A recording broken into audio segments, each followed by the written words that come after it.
Hello guys! For today's video po ay naghahanda na po kami para po sa aming gagawing swimming. Siyempre po, unang-una na po ang aming ginataang laing. Alam niyo po ba na ang laing ay laging mayroon sa amin kada may okasyon? At iyan rin po ang unang nauubos. At habang abala po kami sa pagluluto ng aming laing ay nagluto na rin po kami ng merienda, squid balls po at saka kikiam.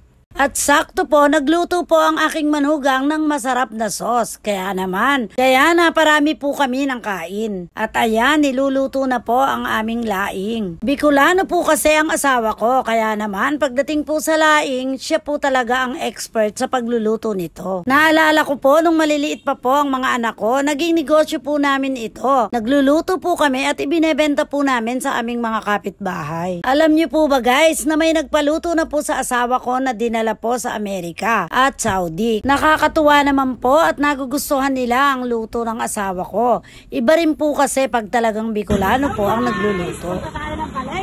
At ayan nga po, papunta na po kami ng palengke upang bilhin naman po yung ibang pangangailangan gaya ng isda. Kasi po masyado pong maaga ang alis namin, kaya naman kailangan gabi pa lang ay bilhin na namin ang mga sariwang isda gaya ng bangus. Ito po ang aming palengke sa Ugong. Kaya po namin napiling mamili rito ay bukod sa malapit ay mura pa rin po ang mga paninda rito. Isang sakay lang po ito mula sa amin. Kadalasan po ay sa Balintawak po ako namimili dahil doon po ay mura rin po. Kaya lang po, nakapamili na po ako kaya yung mga kakulangan na lang ang binili ko po rito. At ayan nga po, bago po kami umuwi ay bumili na rin po kami ng foil at iba pa pong mga sangkap. At bukas nga po ay matutuloy na po ang aming swimming dahil po nag-quick vacation ang aking panganay na anak. Abangan nyo po ang aming family bonding bukas. Thank you for watching. Follow for more.